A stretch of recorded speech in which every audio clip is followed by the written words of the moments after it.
people how great you are as a company, rather than working out what people are really interested in and working out how you might be able to help them or add value to them, and by them I mean their lives.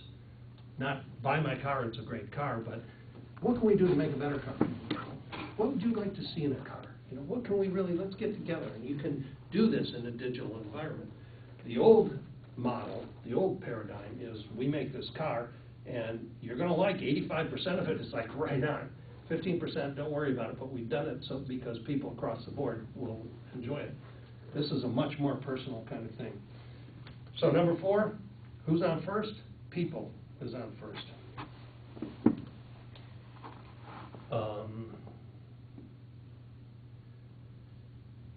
There are 4 signs here to where I think marketing is going to be headed in this digital environment. If I had, and I do have to sum it up, so if I had to sum it up, and I do, I think the future lies in realizing that creating cultural value, not just a value proposition, not just a commercial value, but a cultural value is certainly where we're going to be headed. And I think I'm envious. I think it's going to be an exciting time. I wish I was in my 20s and 30s again, and I could have another 40 years to do this, because I think it's going to be a terrific time to be alive. This is where ethics enter into it. How do you handle this as a advertising ethicist? How do you do this? Yeah, it's great to be creative, come up with big ideas and be flashy and be bold and make some killer TV commercials. This is the big umbrella of ethics. This is what this class is all about. This is a type of personal code that I put on here to help you do your final project. As an advertiser, embrace the notion that you should respect truthfulness. And I drew up some additional thoughts to this that I wanted to share with you. Respect truthfulness. Never directly intend to deceive. Never directly intend to deceive. There will be plenty enough opportunity to deceive by accident. Believe me, you do not have to intend to deceive people. People will get the wrong idea, no matter how honest in your heart you are. Never use simply untrue advertising. If it's simply untrue, forget about it. You don't need to lie. A simple untruth is another way of saying you lie. So you have to look for the truth. And what's tougher is you have to look for a relevant truth. Do not distort the truth by implying things that are not the truth or by withholding relevant facts. It doesn't make good long-term sense. And finally, here's letting everybody off the hook. Puffery is acceptable where it is consistent with recognized and accepted rhetorical persuasion, symbolic practice. We make the greatest ice cream. Is that puffery? Yeah, you bet, it's ice cream. We make the greatest, that's an unchallenged comparison. What does that mean, you're the greatest? By whose standards? Show me the survey results. Yeah, that's too much. It's puffery, we get it. It's more important, going back to my point, to show why it is eminently believable that you make the greatest ice cream because you're the greatest company, because of proving what you do in these other areas. So that's number 1, respect truthfulness. Number 2, respect dignity. And by dignity, I mean not only your own dignity, which is important, but the dignity of each and every human being. Do not exploit lower inclinations to compromise capacity to reflect, to think, to make conscientious decisions. Don't shade content.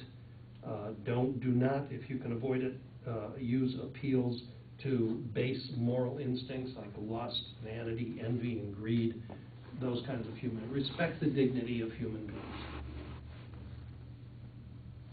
Give special care in this category to vulnerable populations, children, young people, the elderly, the poor, the culturally or financially disadvantaged.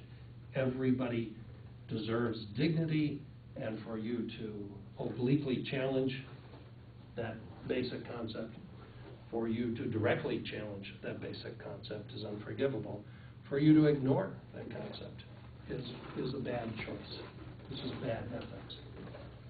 And finally, respect your social responsibility. Example, you should have a concern for the ecology. Whether or not you believe in global warming, whether you believe it's a crock or not, you should respect the ecology. It makes good sense. It makes good business sense. It makes good ethical sense. Advertising should not favor necessarily a lavish lifestyle which wastes resources and despoils the environment. Advertising should not reduce human progress to merely acquiring new and more expensive material goods and cultivating a lavish lifestyle. So when you brought in Joel Hefner with his bunnies in a silk smoking jacket drinking cognac or vodka, it was vodka, wasn't it? Is it ethical? Yeah, it's ethical. Does it promote kind of a lavish lifestyle? Yes, it did. And if I truly thought that every male within a certain demographic was aspirational enough to try to emulate Hugh Hefner's behavior relative to that, I would have had personal misgivings, because I don't think, first of all, it respects my dignity as a human being. I would drink a glass of vodka, but I would not necessarily want to emulate his lifestyle, but I thought it was funny, so therefore it's ethical. But if he did it just as an example of where we should be heading as a civilization, I would think that he's violating, at least disrespecting, my third tenet there, which is social responsibility. So, how does this translate here, guys? I would like to see you do this as a project for this class.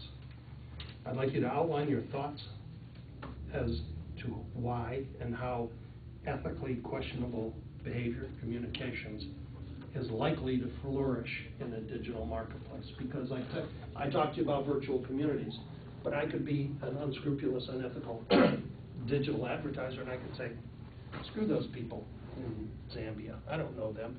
So I'm going to tell them something. I'm going to make them pay $25 for what I'm selling over here for $12. You know, I'm going to be unethical to that degree, because I violated one or another of those principles, and I certainly can get away with it for a while, but it's not how I would recommend building a brand is going to happen in the future. I think it's going to be by doing good things. So I want you to gather your thoughts as to how